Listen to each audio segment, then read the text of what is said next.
I'm building forms using the paper. I'm just kind of squinching up the paper and building forms if I want to make something taller. So I'm going to make the nose a little bit taller. So I'm just going to squish this paper together after I get off the extra glue. So I'm just going to push it together like that and kind of build up the nose. And I'm just going to press down so that there's no little parts popping up.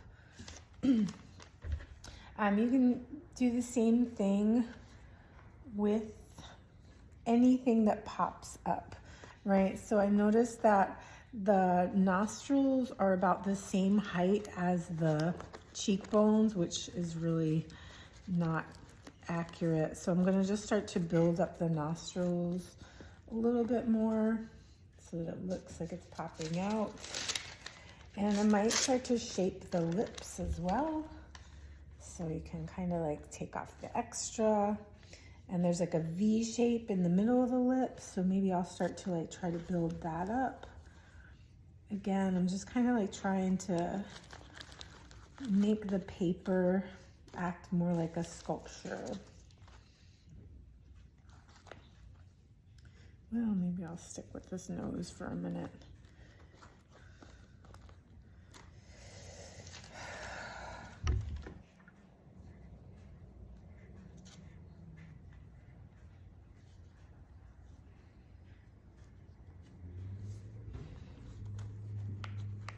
I might build up this side like a triangle type shape, because this will be like the where the lip makes the letter M. It'll be like the mountains.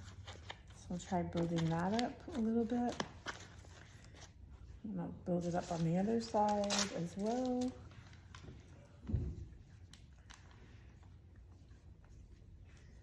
So I'm trying to make it look like a triangle shape. So it's probably gonna take a couple pieces. Maybe I'll build it up like this.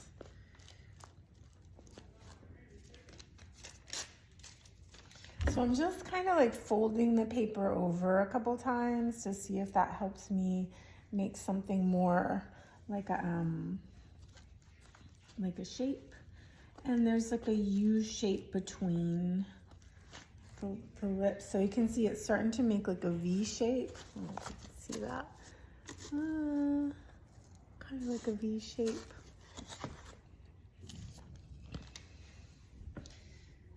The paper mache is good for building up parts and smoothing out any like weird edges, right? So if I wanted to build this nose up, or I want to build the nostrils, I would get some paper mache, take off the extra and kind of ball it up a little bit, and then kind of like use it to build the forms.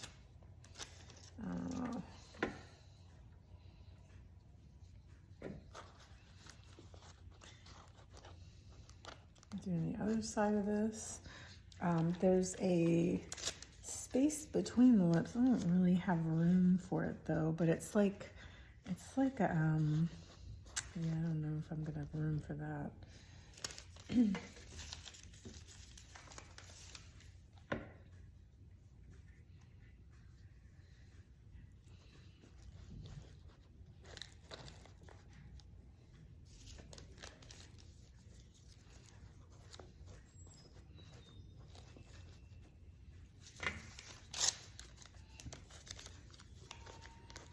Some of this I'm gonna experiment and see if I can do this with a dry layer and then come back in with the paper mache on top of it. I think it'll work, but I guess this is my test, so I'll let you know. So I'm just building up the space between the lips. Gosh, where's the camera? Right here is the space between the lips. There's like a divot. There's like a thing that sinks. A valley. It's like a valley, but I have to build up the space around it too. So I'm just gonna kind of build that as well.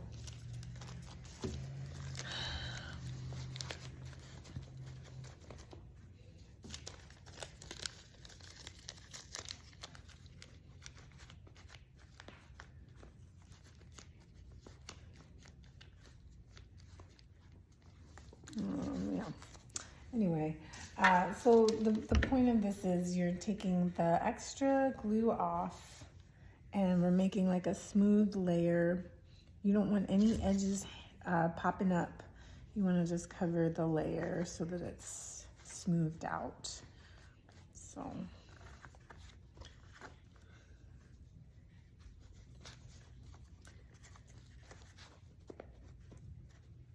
To make sure there's no like little pieces of paper popping up.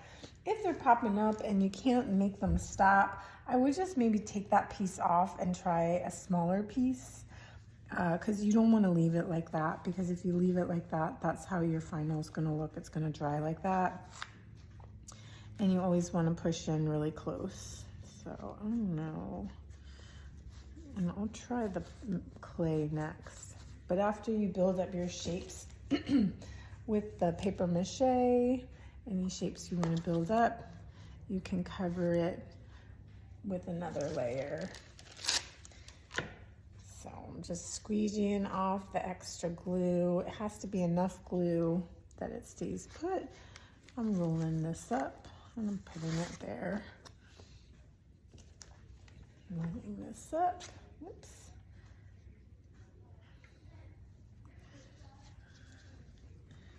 Putting it there. I'm going to make a real big nose.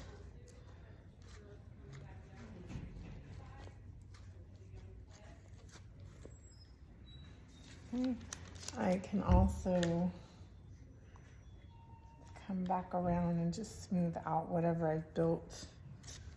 So, and just remember, like whatever you've built, you want to get in really close to the edges when you're smoothing it down. Otherwise, you'll lose details.